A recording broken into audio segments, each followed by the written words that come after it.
চারু দীপাকে গিয়ে বলে, আমার বাবা মা বিদেশ থেকে আসছে আমার আর সূর্যর বিয়ে ঠিক করার জন্য, কিন্তু আমি এই বিয়ে করতে চাচ্ছি না। তুমি আমাকে বলো আমি এখন কি করব। তাহলে কি চারু এই বিয়ে ভেঙে দেবে? সেটা জানতে হলে আজকের ফুল এপিসোড দেখুন। কাকিয়া দীপাকে বলে, তুমি আবার ফিরে কেন গেলে না? তুমি মেয়েটাকে বোঝালে না কেন? দীপা বলে, সেটা আর সম্ভব না। কাকিয়া বলে, তুমি তো এখানে ঠিকই হ্যাপি আছো, এদিকে আমাদের ছেলেটা সব কিছু ছেড়ে দিয়ে এসে এখানে নির্বাসনে রয়েছে। সাক্ষ্যদীপ বলে, বন্ধু হিসেবে আমি কিছু বলতে চাই। তখন কাকিয়া বলে, আমরা আপনার কথা শুনতে চাই না।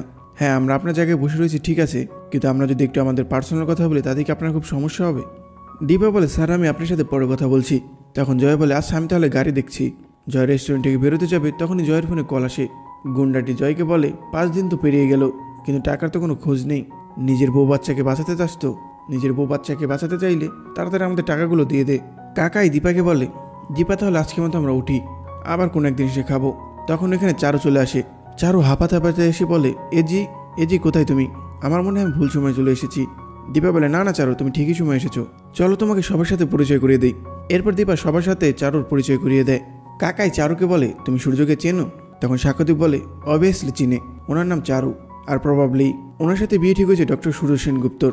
সাক্ষ্যদীপ আরও বলে, আমি যদি ভুল না করি উনি মাঝে মধ্যে ডক্টর সেনগুপ্তর বাড়িতেও থাকেন, ডক্টর সেনগুপ্তর মেয়েকে নিজের মেয়ের মতো আগলে রাখেন। এটা শুনে দীপার মা কাকিয়াকে বলে, এতক্ষণ তাহলে শুধু শুধু আমার মেয়েকে কেন দোষারোপ করা হলো? আপনাদের ছেলে তো অনেক ভালোই আছে, সূর্য তো অনেক চকচক করছে। দীপার মা কাকিয়াকে আরও বলে, আমার কথা কিছু মনে করবেন না, আপনাদের ছেলে তো মনের মানুষ খুঁজতে একটু সময় নেয় না, কিন্তু আমার মেয়ে কিন্তু বিয়ে করার জন্য এখানে আসেনি। দীপার মা এরপর চারুকে বলে, তুমি সূর্যকে পটালে কিভাবে? এটা শুনে দীপা বলে, না মা, চারুর কোনো দোষ নেই। তখন দীপার মা বলে, না না, ওর কেন দোষ হবে? দুনিয়াতে যা হবে সব দোষই তো তোর। কাকাই বলে, আচ্ছা দীপা আমরা তাহলে আসি আজকের মতো। এরপর কাকায় কাকিয়া চলে যায়। চারুকে কান্না করতে দেখে দীপা বলে, কি হয়েছে চারু, তুমি কান্না করছো কেন? তখন চারু বলে, বিদেশ থেকে আমার বাবা মা আসতে চাইছে, কিন্তু তার আগে আমাদের এঙ্গেজমেন্টটা সেরে ফেলতে বলছে। দীপা বলে, এটা তো ভালো সংবাদ, তুমি তাহলে কান্না করছো কেন? চারু দীপাকে বলে, আমি এটা পারবো না জি, তুমি থাকতে আমি অলির মা হতে পারবো না। আজকে জয়ী আমাকে চোখে আঙুল দিয়ে সেটা বুঝিয়ে দিয়েছে। তুমি থাকতে এটা আমি পারবো না, নিজের মা থাকতে অন্য কেউই মা হতে পারে নাকি? কিন্তু তুমি আমাকে বলো এখন আমি কি করব? এসএস তো আমাকে চায় না, এসএস চায় অলির মাকে, কিন্তু আমি তো সেটা হতে পারবো না।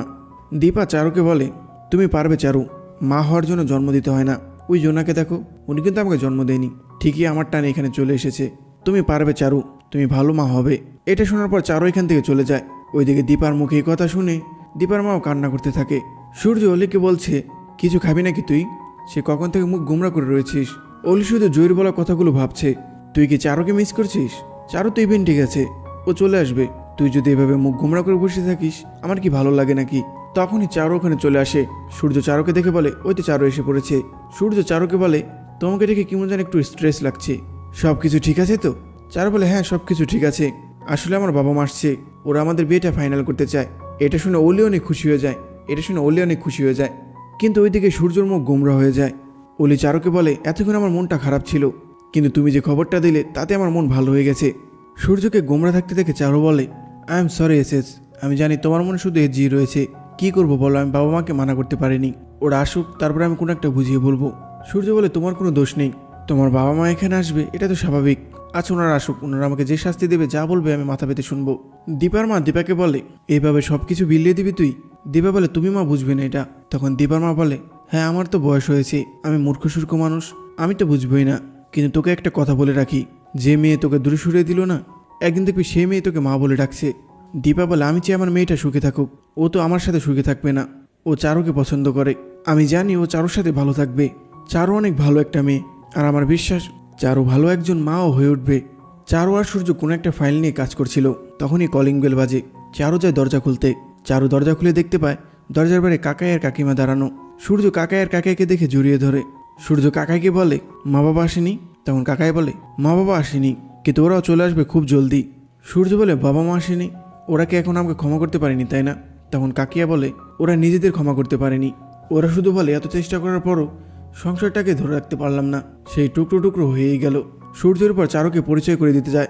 চারু তখন বলে, আমি ওনাদের সাথে পরিচয় হয়েছি, ওনারা তোমার কাকা ও কাকিমা। সূর্য বলে, তুমি কিভাবে জানলে? তখন কাকিয়া বলে, আমরা দীপার ওইখানে গেছিলাম, ওইখানে ওর সাথে আমাদের পরিচয় হয়েছে। এইটা শুনে সূর্য মনে মনে বলে, চারু দীপার সাথে কেন দেখা করতে গিয়েছিল?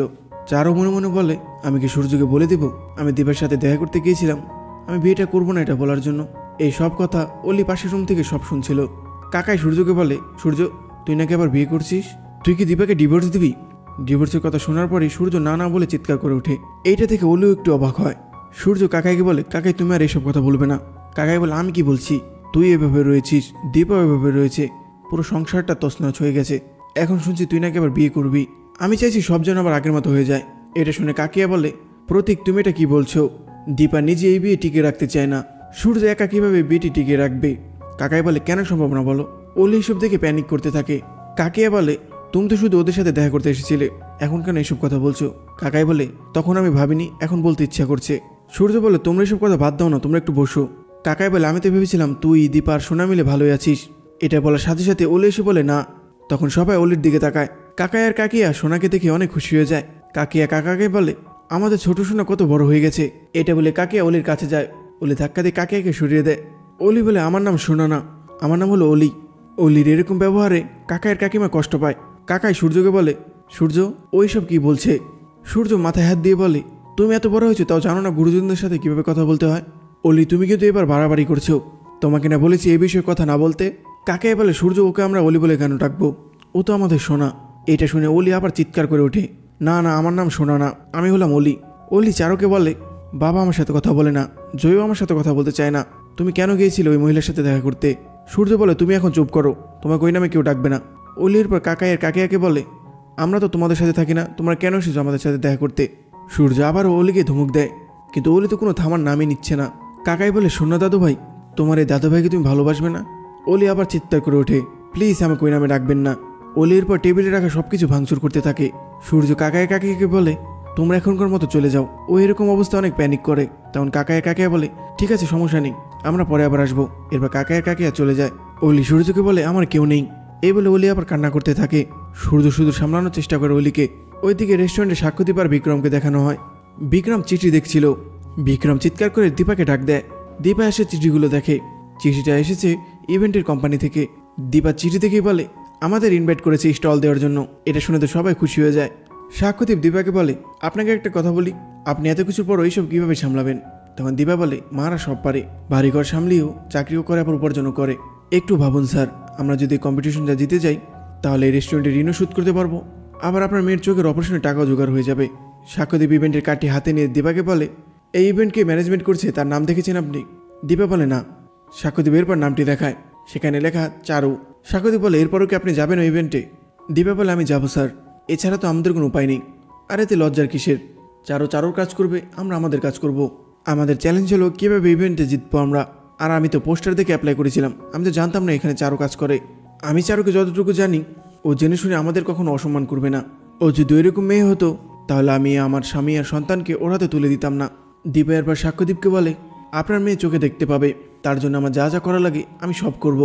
বিক্রম কান্না করে বলে, দিদিভাই তুমি স্যারের মেয়ের জন্য যেরকম করছো মনে হচ্ছে তোমার নিজের মেয়ে।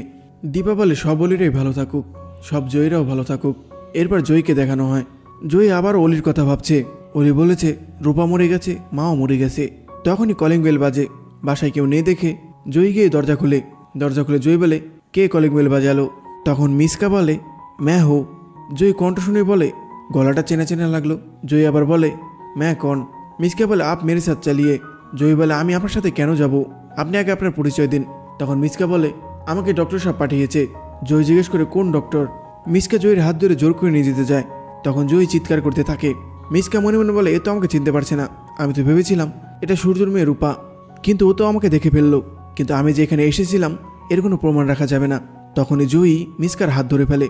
জয়ী বলে, আপনি মিথ্যা কেন বলছেন? সত্যি করে বলুন আপনি কে? মিসকা মনে মনে বলে, এখন কি আমি ধরা পড়ে যাব নাকি?